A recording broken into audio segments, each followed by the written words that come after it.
thank God for the blood running warm in my veins. Emotionally intelligent. It can ruin your life because it can do two things. It can turn you into a monster, or it can turn you into a victim. Okay? And I'm not talking about the initial feeling of being hurt, because you won't know how to function emotional intelligence unless you are hurt. You have to learn intelligence, right? You have to experience it to know what your right decision is. So it can do a number of different things. Like emotions can really fuck up everything if you don't know how to gauge them properly. It can mess up your love life. It can mess up your money. It can form issues of trust with people who, you've had long-standing relationships with. It can do a number of monstrous things to your existence if you don't know how to use your intelligence. Sometimes what happens, or most of the time what happens, is when we make decisions to let people into our personal space, that's us being grown, knowing what we know. Oh, I got it. And you are in total trust with yourself.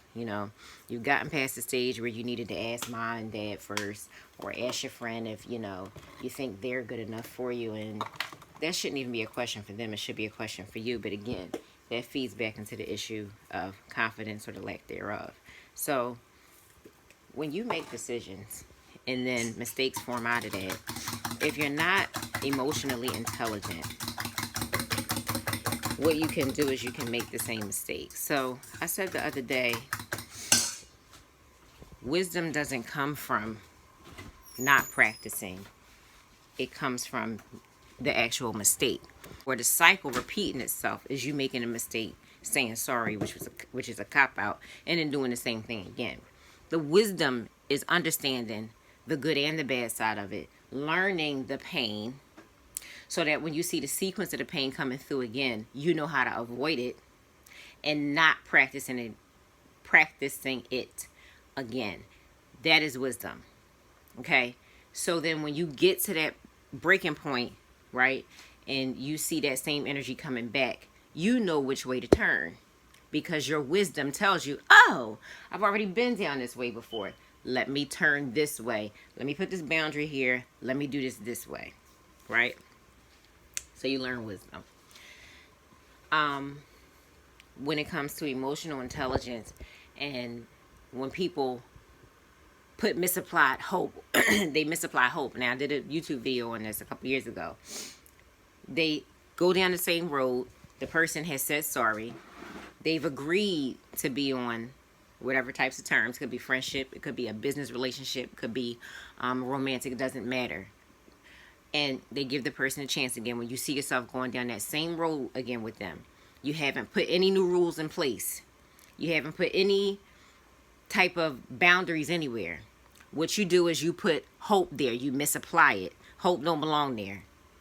Hope does not belong in that spot. That's how you repeat the cycle again, because the other person is also hoping that you believe their bullshit. Okay? And when you do that, you leave too much room for the obvious to happen, and you foresee it happening before it even happens. So when it happens, and to you it comes out of nowhere, what you've done is you've clung to your hope more than your boundaries. And your hopes don't belong to your circumstances. Your hopes belong to God, so God can fix your circumstances. That's how that works. Hope is a string. It's a thread. It's like the umbilical cord between you and God. I also said this in the misapplied hope video, okay? That is the umbilical cord. If you was looking for it, that's what it is. Hope. My hope is built on nothing less than Jesus' love and righteousness. Jesus is the line of hope, according to the story of Christianity, which is how I was raised. He's the line of hope between man and God. Okay? You don't say in Jennifer's name I pray. You say in Jesus' name I pray. You understand? You don't misapply hope. But a lot of people may not realize that that's what they're doing. So this is why I'm saying what I'm saying, to try and help. So when you have these instances where you take your issues, right, and you go through the cycle again, what's happening in the back of your mind is different scenarios are playing back to you, and you're seeing where you made your mistakes and seeing where you made your mistake again. And this is where you start to lose trust with yourself, because you've already been down this road. This was familiar to you, and oh, you did it again. Oops, I did it again. Oops, I did it again. I did it again. Oops, and you keep breaking the record because you like the song. You like how it sounded in the beginning. But when you get to the second verse or the bridge and you realize that you're not crossing it, that's when a problem starts to occur again. And then the bridge breaks down more. And then all of a sudden, the bridge is over. Bye-bye. So then you get to this point where you're trying to build a bridge, right? This is what you would call a tower moment. This happens all the time. You try to build a bridge with somebody who has too many weak parts. What? That bridge is not going to stand. Here you go trying to build sandcastles. You want it to look cute. You want it to look productive. You want it to appear strong, and it's not. And it's not. And you keep doing the same thing over and over again. When you finally hit a wall where you realize you cannot build the bridge with this person or that thing this way. Hell no. When you go deep inside yourself, it's not so that you can sit and sulk about all of the wrong decisions you made or how you realize that you did not use your wisdom, because most of the time people might not use it because they don't know what it truly is. You just hear people say, oh, the older you get, the wiser you get, but you don't really know how to use it. A lot of people sit back and say, I told you so, instead of teaching you how to use your wisdom, and that's wrong. You should be teaching you how to use your wisdom. That's what I'm trying to do right now. So when you sit inside yourself, when you take a sit down and sit inside of your own ass. Loss between LeBron James. Go inside of the basement of your basement, in your basement of your stomach, of yourself in your basement, and sit your goofy ass on down. And then you have these moments when you're having all of these emotional private breakthroughs, and you see all of these things, and sometimes they form sadness, sometimes they, you see where the trauma was formed, you understand where you started resisting and where you started to try to be too controlling because you were too fearful that somebody might come in and do the same thing, when really it wasn't that they were just coming in. They could come. It's just like the vampire standing at the door. The story goes, the vampire can stand at the door all fucking day and stare at you. He could lick his lips, bounce his eyeballs back and forth, do whatever the hell he feel like doing. He can't come into you. Invite him. Have a nice day now. So when they come and you invite them, that is where you did not use your wisdom, because the boundary was the door and it was sitting there closed doing you the favor. And you opened it. You opened it. And so this is the thing that leads you to the point. And then when you go through these exercises and you're going deep inside of yourself and you're trying to figure out, oh, how did I mess this up? Oh, how did I do this again? Remember, take responsibility for pushing the screen door open. The regular door was there. You opened that. You needed to confirm, because curiosity gets the cat. You needed to open the door to see who was really standing on the other side of the screen. And you saw him. And instead of locking the screen door, saying no, and closing the big door back, you push the screen door open. You let him in. Right? So then when you sit there and you're going through all of your things, you have to get past the point of saying, they did this to me, and they did this to me, and they did this to me. You have to finally get on that other side and say, and this is look, nobody has to know that you're doing this. You and God alone, privately, in your private space, can know that you're doing this. Pray, bitch, pray. You, your tears, your pillow, whatever. This is you giving yourself your own form of therapy. You have to go through a process of admission yourself to see where you made your mistakes. I should not have done this. I should not have done that. Don't put excuses here and say, oh, well, if they didn't, I wouldn't. No, shut up. Because at any time, you can always break. Somebody on my Facebook, on my Facebook, not my Facebook, but on Facebook the other day, put a message up that said, have you ever left somebody that you were in love with? My comment reply was, with a jetpack on my back. Because when you start learning the lesson you learn how to get the fuck out of Dodge. Okay? And most of the time when we do that, it's a form of protection. Again, that defense I was talking about. Some things need that kind of boundary where you can see where you about to walk into being manipulated. You realize in that moment that you fell in love with the facade of the person that they wanted you to believe that they were. And you have the choice right there to stay with that goofy shit or go head on and do what's best for you.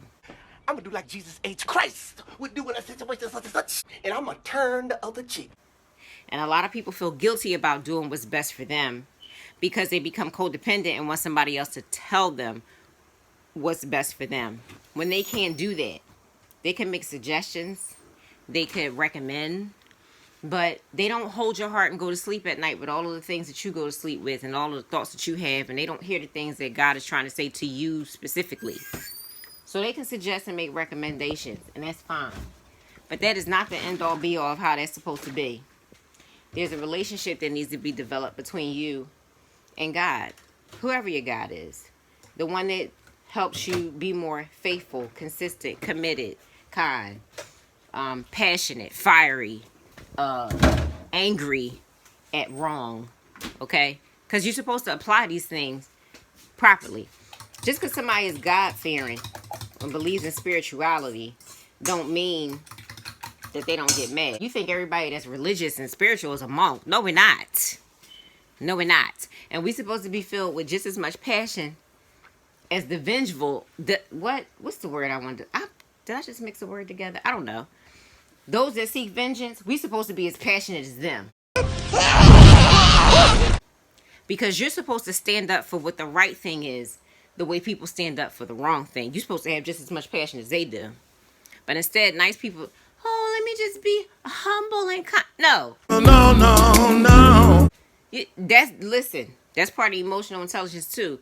You got to tuck that. You can't, that ain't supposed to come out all the time.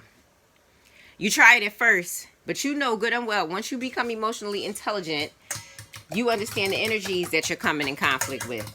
And you know when to use what. Or at that point, you should know when to use what.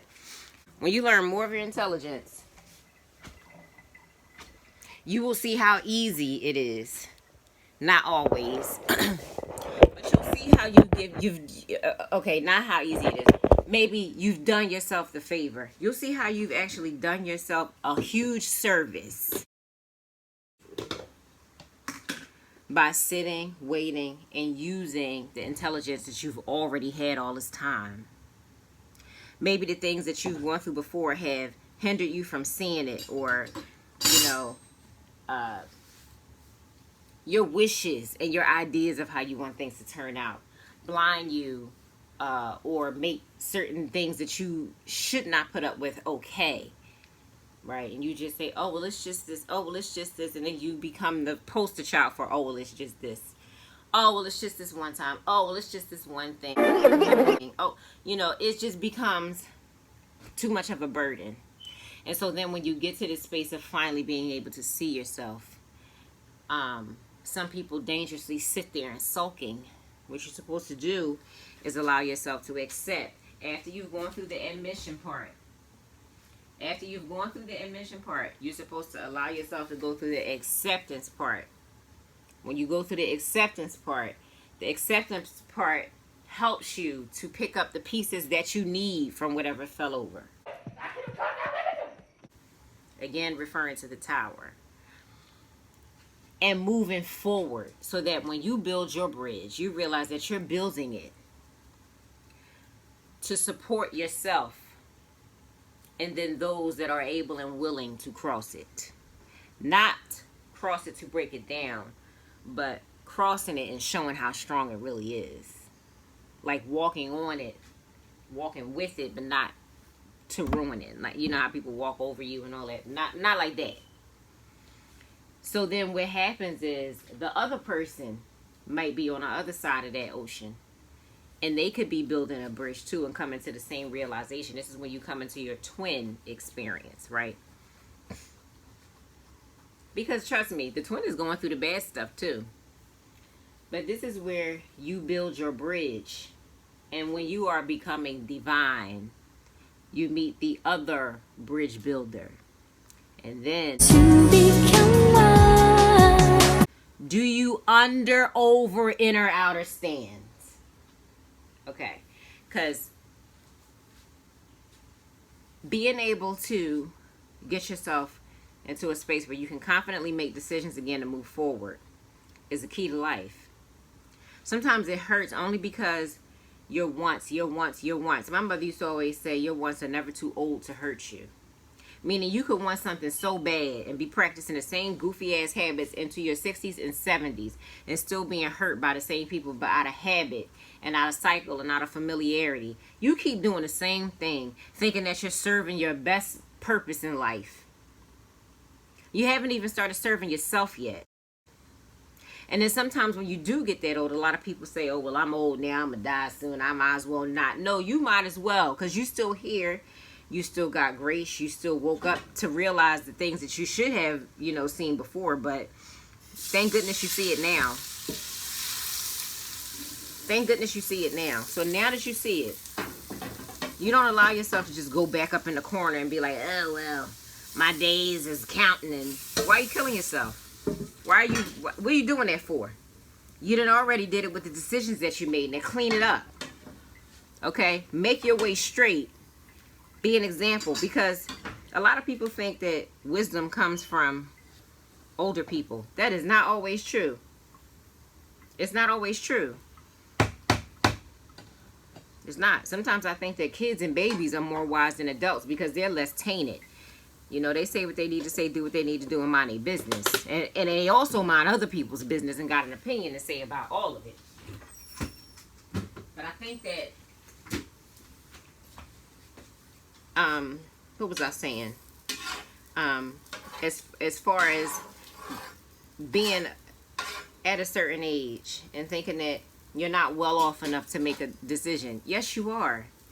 And then you're also wise enough to tell your story, and you can tell it so many different ways and help so many people with so many different experiences that you can explain how you went through the same thing over and over again because you did not see. Your 10 cycles that you went through, accepting the same thing, might have come through 10 different circumstances, but it still recycled the same energy. So that could be 10 people that you help. Because you become less afraid of your story.